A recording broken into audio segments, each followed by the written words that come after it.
এসেছিলাম, আগে ফোন করে এখানে এসেছিলাম।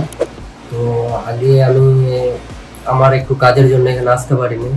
তো পরে আমি মাস 3 বাদ এই জায়গায় এলাম। তো হেয়ার ট্রান্সপ্ল্যান্ট করলাম। এখানে অনুভব খুব ভালো হয়েছে। ডক্টরবাবু, যত রকম স্টাফ আছে সব খুব ভালো, ভালো যত্ন সহকারে হেয়ার ট্রান্সপ্ল্যান্ট করিয়েছে। আমি খুব খুশি। পরে এর গ্রোথ কেমন হচ্ছে, পরে যদি কোনো সময় পাই বা চান্স পাই, এটা আমি পরে জানাবো।